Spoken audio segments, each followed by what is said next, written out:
It looks like the Gennady Golovkin versus Danny Jacobs fight will not be taking place later on this year.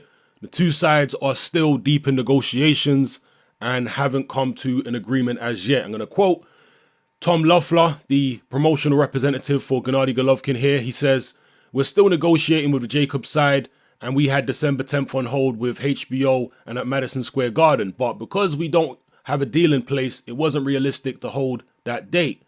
So we're going to try to make a deal as soon as possible and pick a date for 2017 to stage the fight. Every indication that I've gotten is that Jacobs wants the fight. So we're continuing to negotiate as the fight's going to happen, and we'll fulfill our WBA mandatory obligation. That's our responsibility as a champion that has multiple titles. It's just a matter of working out the deal to make the deal happen." And Loeffler also goes on here to talk about the controversy regarding the purse split, which, as I understand it, is a predetermined 75-25% split in Golovkin's favor.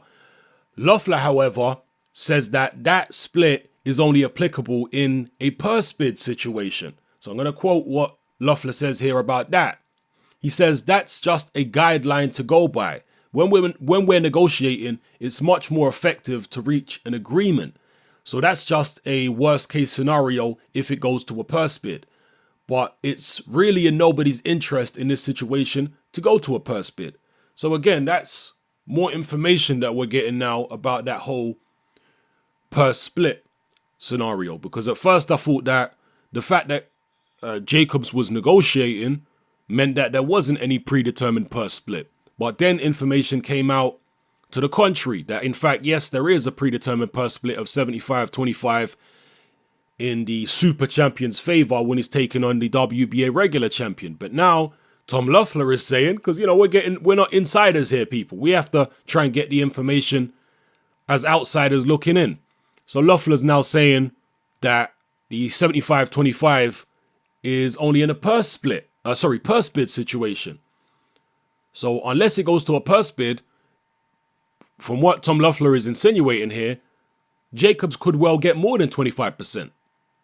Interesting. The title of some of these articles about this situation seem to suggest that Danny Jacobs is the one stalling the fight and he needs more time to prepare. But there's nothing that I've found from any of the parties, from the Jacobs side or the Loeffler side, that indicate that. It's just the websites putting that in their titles. Loeffler is basically saying they're in the middle of negotiations, and that's that. And they haven't come to an agreement, and that's why the fight is not going ahead on December 10th. There doesn't seem to be anything that I can find, maybe you guys can, about Danny Jacobs needing more time to prepare. That would seem like ample time to me. December's quite a long time away. Is Danny Jacobs injured? Maybe he is. If he is, and I'm not privy to it, then drop comments in the comment section below and enlighten me, please. Is Danny Jacobs trying to get out of this fight? A lot of people believe he is. A lot of people believe he's looking for other ways and means to prolong his title reign. Some people believe he's going to vacate his belt. I guess we'll find out in due course. Personally, I think Danny Jacobs will go ahead with the fight. I don't think he's got anywhere else to go. Who else can he fight, really, for any type of money?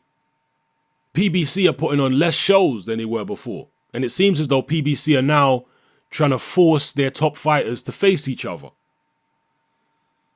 You've got Danny Garcia and Keith Thurman being agreed now, publicly. They've come out and said that fight's going to happen. So Al Heyman's trying to force his guys to fight each other now because there's no other way for PBC to survive.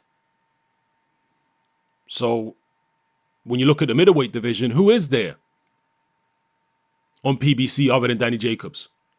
There's nobody. So I think he's going to fight Golovkin personally. I don't see him. Maybe I'll be wrong, but I think he's going to fight him.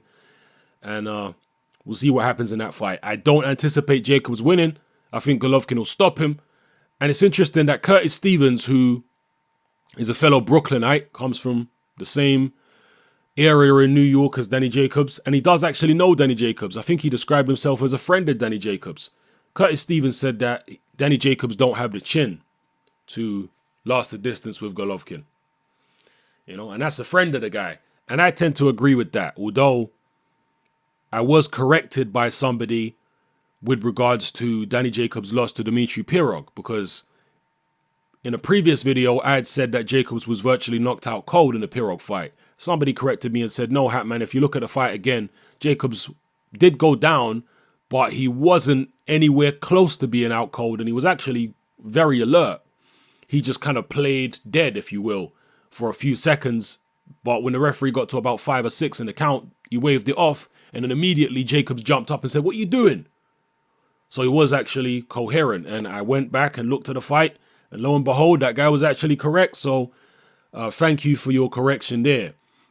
But still, he was hurt by Sergio Mora, and I'm just not convinced by his punch resistance. I think it's going to be very difficult to stop Gennady Golovkin. I think he does have a good chin. I know some people were harping on about what happened in the Kell Brook fight, and maybe Danny Jacobs will be able to get some things done offensively against Golovkin. But I just feel at some stage Golovkin's going to catch him. And when he does catch him, I don't trust Jacobs' chin.